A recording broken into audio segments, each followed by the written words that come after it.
Bonjour, bienvenue sur Allo Finance. On a assisté à une belle correction hier sur les marchés qui s'est terminée en beauté avec un recul du Dow Jones de 1,48%, soit 150 points. L'indice repasse ainsi sous la barre des 11 900 points à 11 897. Le S&P abandonne quant à lui 1,74% à 1265 points, tandis que le Nasdaq dégringole de 1,76% à 2631 points.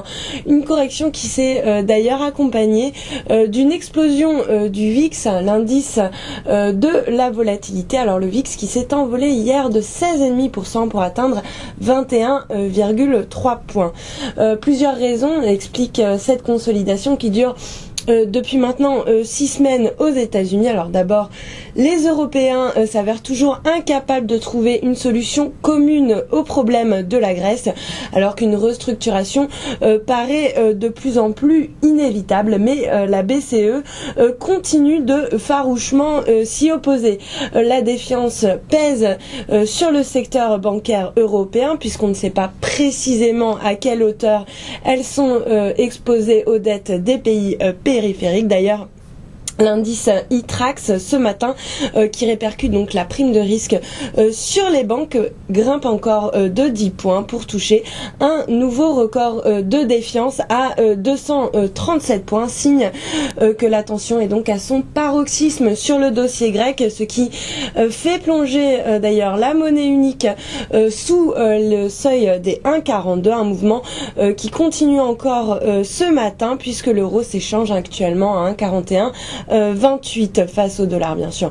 Ensuite, les craintes d'un ralentissement de l'économie américaine qui a été alimentée par un plongeon de l'Empire State qui repasse d'ailleurs en territoire négatif, ce qui n'était pas arrivé depuis novembre 2010. Du côté de l'immobilier, la dégradation s'accélère avec l'indice NAHB qui enfonce le seuil des 16 points pour plonger vers un nouveau record de faiblesse à 13 points, sans oublier la fin du QE2. Donc beaucoup de raisons qui justifient cette correction sur les marchés. D'ailleurs, l'ampleur de la consolidation est identique ce matin sur les places asiatiques qui s'inquiètent donc des conséquences d'une restructuration de la dette grecque.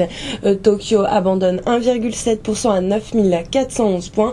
Hong Kong perd 1,9%. Shanghai moins 1,29%. Taïwan moins 2%. Séoul abandonne 2,11%. Tandis que Bombay surperforme en ne cédant que 0,4%. Et puis le mouvement de défiance devrait continuer en Europe. Paris devrait reculer de 0,8% dans les premiers échanges pour ouvrir à 3776 points. Voilà pour la préouverture. Restez avec nous sur Allo Finance.